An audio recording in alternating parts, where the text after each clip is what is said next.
So for those of you that have been watching my channel for a while, you know that I really like ocean coral reef type of pours. So today I'm going to do an experiment. When I do these pours, I noticed that if you mix like oranges with blues, coral reef colors, you get these muddy areas like on the right, and you have to pour off a lot of your pour to get the color that you want. Or you end up with these big chunks of gold like you see in this one. And so today I just wanted to try a couple of different methods to hopefully get less muddy colors and less gold, and maybe have more variety of what I could put together. So for this one I've switched out the 9-ounce cup that I normally use and for three 3-ounce cups. And I'm layering them with 2 blue greens and 1 with coral type colors, and I did the same layering for both experiments, and I'm going to try doing individual cups both vertically and horizontally to see which one might work out better for coral reef ocean pours.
optical results turned out pretty well.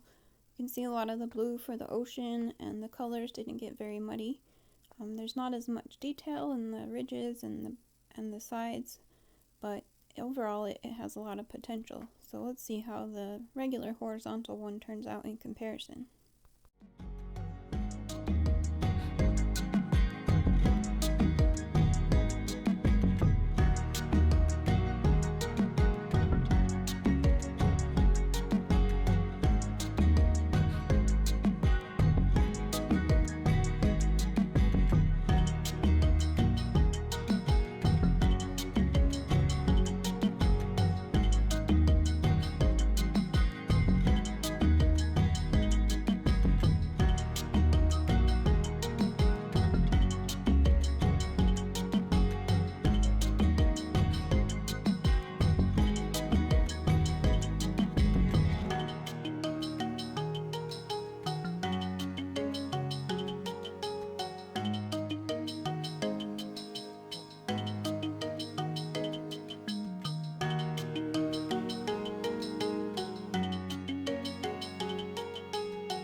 horizontal results also turned out well. There's not quite as much blue for the ocean, but maybe if I layered the cup with a little more blue in the middle, that would help with this. But you see a lot more of the little bumps and details that give you kind of the coral reef look. Again, it's not very muddy. So I think this one also has a lot of potential. Here they are side by side so you can see them compared to each other. One is dry and one is still wet, but overall I think I like the details in the horizontal pour. I'll use more colors and different layering and do a few more tests of these two techniques, so look for those in the future.